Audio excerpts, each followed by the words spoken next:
अधिक से अधिक लेकर जाए। अब मैं कार्यक्रम में समाहार वक्तव्य के लिए डॉक्टर सविता राय मैम को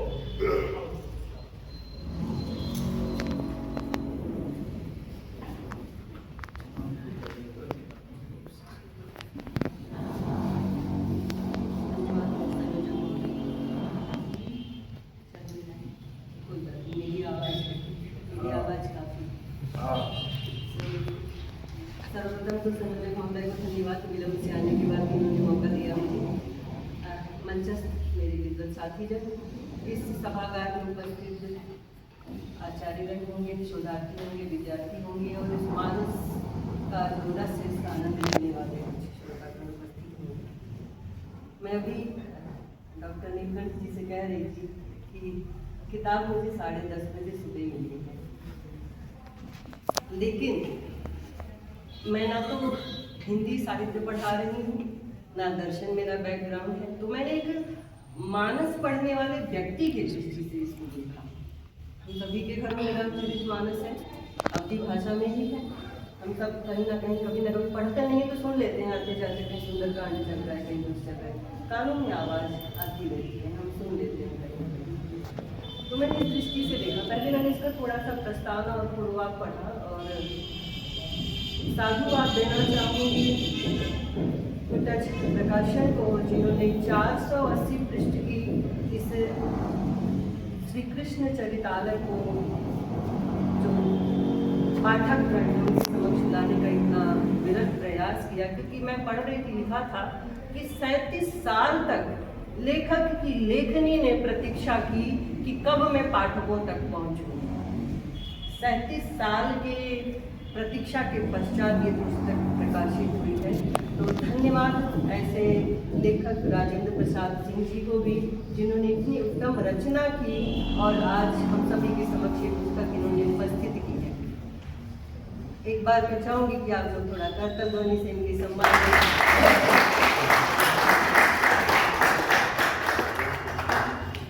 समीक्षा करना, आलोचना करना विद्वत लोगों का काम है। कहाँ कमियाँ हैं, कहाँ इस पर और बात कर सकती है, कैसे लोगों तक बात पहुँचेगी। लेकिन जब इसको मैं पढ़ रही थी तो मैंने देखा संस्कृत में माँ सरस्वती की वंदना करते हुए आपने इस पुस्तक का प्रारंभ किया है और बहुत ही सुंदर वंदना की है आपने। फिर वाणी विनायक की भी वंदना की है जो 19वां एक पृष्ठ संख्या 19 पे आपने जो चौपाई लिखी है। मैं जरा पुस्तक को देख करके कुछ बताना चाहूँगी। एक दो चीज़ें जो मेरे दिमाग में उन शब्दों ने ऐसा पकड़ा कि मैं मानस में चली गई। वो जो शब्द एक दो आपने जो प्रयुक्त किए थे, कहीं ना कहीं मैं वहाँ पहुँच गई। वहाँ पर पेज नंबर 19 पे जो दोहा है चौथा, गुरुपद पंकज बंदी हमा सदा हाथ निज जोर, जासु नाम भी आवतो पूरा उपजत अजोर। और मुझे याद आ गया तुलसीदास, श्री गुरु पदनख मणिगण ज्योति, सुमिरत दिव्य दृष्टि ही होती। बड़ा होगा अजोर की बात कर रहे हैं कि अजोर हो जाता है। और तुलसीदास कहते हैं कि मैं गुरु के उस नाखून की वंदना करता हूँ जिसको सुमिरन करते ही मेरा जो मस्तिष्क है वो प्रकाशमान हो जा रहा है, यानी अज्ञान का जो अंधकार है वो दूर हो जा रहा है। मैं तुलना नहीं कर रही हूँ, तुलसीदास से तुलना नहीं, लेकिन जो शब्द कौंध गए मेरे मस्तिष्क में, एक उसी में जो चौपाई आपने लिखी अगली, बंदम गुरुपद, ये बस 3 शब्द मेरे दिमाग में आए। बंदम गुरुपद, आगे मैंने नहीं पढ़ा और मेरा दिमाग बोलना अपने आप शुरू हो गया। बंदम गुरुपद पद्म परागा, सूचि सुवास समसर अनुरागा, अमी मूरिमय चूरन चारु, समन सकल भवरुज परिवार, सुकृत संभृतनु बिनय विभूति, मंजुल मंगल मोद प्रति। लंबा है गुरु वंदना, बहुत बढ़िया। लेकिन जब मैंने ये पढ़ा तो मुझे फिर सुमित्रानंदन पंत भी आता है, क्योंकि आपकी पृष्ठभूमि भी पढ़ी मैंने और उसमें सुमित्रानंदन पंत जी याद आ गए कि उसमें था कि शिक्षा दीक्षा आपकी टूटते टूटते पंडित शिव शंकर शुक्ल जी ने आपको व्याकरण की शिक्षा दी, कुछ लिखा था उसमें, पढ़ा मैंने।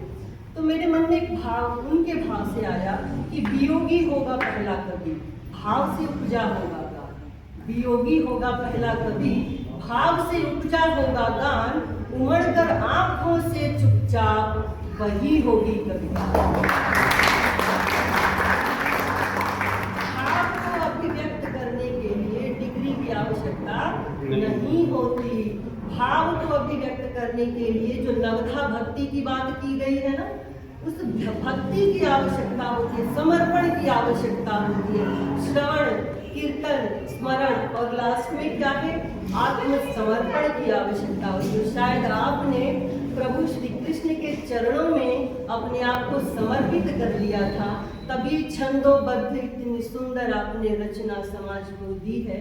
और मुझे लगता है कि अगर हम इसको अपने लेवल पर भी लोगों तक पहुंचाएं, क्योंकि ये 37 साल तक प्रतीक्षा रख रही हमारे बीच आने के लिए, कहीं न कहीं समता सी दिख रही थी मुझे लेखनी में, छंदों के प्रकटीकरण में, लय में, ताल में। जब मैं गा रही हूँ आपके दोहे और चौपाइयाँ, तो सुर मैं तुलसीदास जी के रामचरितमानस का ही ले रही हूँ, तो कहीं न कहीं समता दिख रही है मुझको। ये समता लेखनी की नहीं है, ये समता भाव की है, भक्ति मार्ग पर चलने वाले भाव की है, जो कहता है कि समर्पण कर, तुझे प्रभु सब देगा। और ये समर्पण का ही फल है कि आज ये पुस्तक हम सबके सामने है।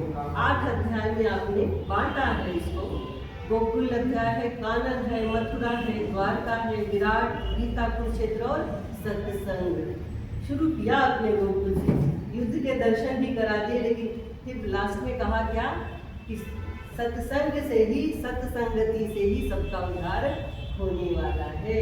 ना युद्ध में कुछ रखा है, ना विध्वंस में कुछ रखा है। अभी हम सब युद्ध की विभीषिका देख रहे हैं, सभी हाई एलपीजी, हाई एलपीजी, सभी परेशान हैं, है ना। तो इसमें कुछ नहीं रखा है, बिनु सत्संग विवेक न होए, कहा है ना, बिनु सत्संग विवेक न होए। तो लास्ट में जो आपने इसका जो कहेंगे कि प्रतिफल दिया है या परिणाम रूप में जो आपने उक्ति रखी है, अगर वो सत्संग की उक्ति नहीं रखी है। मैंने शुरू में कहा, मैं साहित्यकार नहीं हूँ, मैं दार्शनिक भी नहीं हूँ, मैं शिक्षा शास्त्री हूँ, एजुकेशनिस्ट हूँ, मैं टीचर एजुकेटर हूँ मैं। तो मैं देखती हूँ कि टीचिंग लर्निंग प्रोसेस क्या है, लर्निंग यानी सीखने का तरीका क्या है। और हम सीखने में कहते हैं कि इमिटेशन से, इमिटेट करके, अनुकरण करके सीखना होता है। अनुकरण किसका? गुरु के सानिध्य में रहकर। गुरु ने सिखाया, रट लो श्लोक, और हमने रट लिया। छोटे छोटे होते थे, हम रट लेते थे श्लोक, है ना। मैंने भी संस्कृत पढ़ी है, हिंदी में मैंने MA किया है दिल्ली यूनिवर्सिटी से, लेकिन पढ़ा नहीं आगे, मतलब पढ़ने पढ़ाने का नहीं, बाद में लाइन में चेंज हो गई। तो ये जो चीज़ें थोड़ी बहुत याद है, वो हिंदी साहित्य में मास्टर्स का ही परिणाम है कि मुझे थोड़ी बहुत चीज़ें याद है। तो हम कहते हैं अनुकरण से सीखते हैं, हम रटते हैं ना, सबसे पहले रटते हैं। छोटा बच्चा हमारे घर में पोयम रट के सिखाता है, उसको नहीं पता उसका मीनिंग क्या है। ऐसे ही गुरु ने सिखाया, व्याकरण रट लो, अनुष्टुप छंद रट लो, यमक अलंकार रट लो। रटा होगा गुरु जी ने, राजेंद्र प्रसाद जी ने कहीं ना कहीं, तभी उन छंदों से बद्ध आपने यहाँ पर अपनी अभिव्यक्तियाँ दी हैं। श्लोके षष्ठम गुरु रगेयम सर्वत्र लघु पंचमम द्विचतुष्पादय ह्रस्वम सप्तम दीर्घम अन्यु। अनुष्टुप का लक्षण है।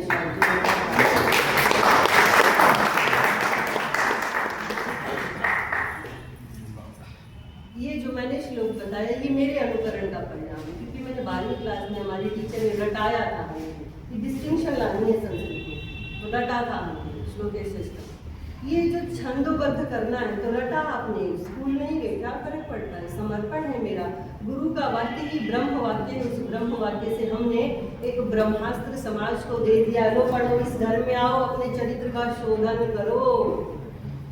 पर्यावरण संबंधी बातें भी, बहुत सारी बातें हैं इसमें, लेकिन मैंने ज़्यादा पढ़ा नहीं। शुरू के 15-20 पेज मैंने पढ़े, क्योंकि मैंने कहा मुझे 10:30 बजे पुस्तक मिली है, शायद मैं इस पुस्तक को और पढ़ूं और अच्छा समझूं और अच्छी इसकी समीक्षा नहीं करूँगी, इस पर अपनी बात रखूँ, क्योंकि मैं ऐसा 5 पेज भी नहीं कर सकती। तो मैं जब जिस चीज़ का मैं खुद सृजन नहीं कर सकती, उसकी आलोचना का मुझे लगता है मुझे अधिकार नहीं है। जब मैं ऐसा कर पाऊंगी, उस दिन मैं इसकी समीक्षा कर दूंगी, इसकी आलोचना कर दूंगी। बट अभी मेरे लिए आपका ये प्रयास, कि आपने लिखा है कि आपने प्रॉपर कोई विद्यालय शिक्षा उस तरीके से नहीं ली, 8वीं के बाद आपकी शिक्षा बाधित रही, फिर आपने कुछ आगे पढ़ा जैसे भी किए तो जब मैं प्रॉपर शिक्षा के बाद भी डर रही हूँ कि मैं 10 पेज भी नहीं लिख सकती, तो मैं कैसे इसकी निंदा करूँ।